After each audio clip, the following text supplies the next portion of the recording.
বাজার পয়েন্ট থেকে চুয়াত্তর ফল ব্যবসায়ী আমরা সবাই আইডি কার্ডের ফটোকপি আর ভোটার আইডি কার্ডের ফটোকপি আর পাসপোর্টের ফটো জমা দেওয়া হয়েছে।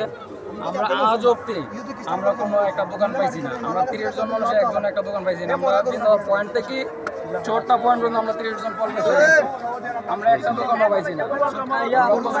দেখছি যে কারণ আমরা ফল দেওয়ার কথা আসলো, এখানে মাছ বাজার আর সবজি বাজার জমা গেছে, কারণ আমরা বোয়ার কোনো এখতিয়ারও নাই। আমরা খোঁজ খবর দেখছি আমরা কোনো আর বোয়ার মতো কোনো পরিবেশ নাই। আমরা হাতের বেলাও যোগাযোগ করছি, মিজান বেলাও যোগাযোগ করছি, বলে যে একটু ধৈর্য ধরো, আমরা দফায় মিটিং চলে, মিটিংয়ে আমরা আলোচনা করি তোমরা একটা ব্যবস্থা করে দেব না। আজ পর্যন্ত আমরা কোনো একটা প্রতিষ্ঠান আমরা পাইছি না। ওখানে আপনারা অবগত করে রাখলাম, এখানে আপনার একটু দোকান কেনা বেচা দোকান কেনা বেচা বলতে আমরা যেহেতু ফল ব্যবসা লাগে হলো 1 নম্বর গলিটা দেওয়া হয়েছে। 1 নম্বর গলিটা নিয়ে তো ফলের কোনো আলামতও নাই। ওনাই আজ একটা দেখলাম আমরা মাছ ব্যবসা আর তরকারি ব্যবসা হলো 1 নম্বর গলি দিয়ে, যেখানে ফলর কথা আসলো এখানে হলো সবজি আর মাছ জমে গেছে। এখন এটা এরা কিলা দিল বা একটা মুরগির দোকান তো আর রাস্তায় হকারি করছে না কোনোদিনও। মুরগি হকারি করছে কোনোদিন রাস্তায় বয়ে বেচছে? কোনো গরুর মাংসের দোকান রাস্তায় কোনোদিন ছিল? এটা তো পূর্ণ পছন্দ হয়েছে হকারদের জন্য। হকাররা যেন এখানে আসিয়া 2টা ডাইল বা রুজি রুটি করতে পারে, এটার জন্য পূর্ণ পছন্দ হয়েছে। এখন এখানে আসি দেখেন পরিবেশটা কি দাঁড়াইছে।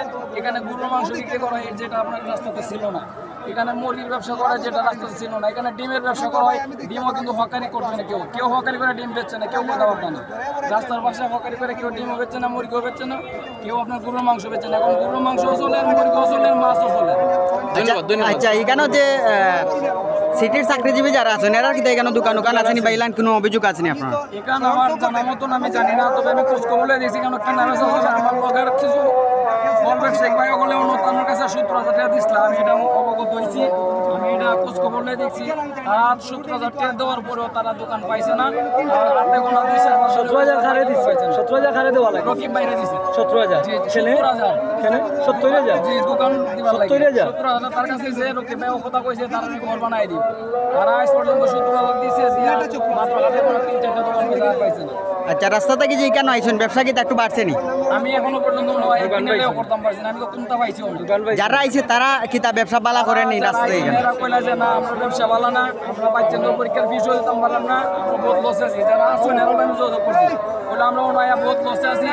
আমরা বর্তমানে কোনোদিন আপনার 2,000 বিঘা, কোনোদিন 1500 বিঘা একটা ফল ব্যবসায়ী মিনিমাম আপনার 10,000 টাকা সেল করতে হবে, নাহলে তার কিছু থাকতো না। এটা আমি জানি। মাংসের দোকানের মালিক কয়জন? তাই নিয়ে একলাও না? তারা শান্তি নাই কেউ। ধন্যবাদ।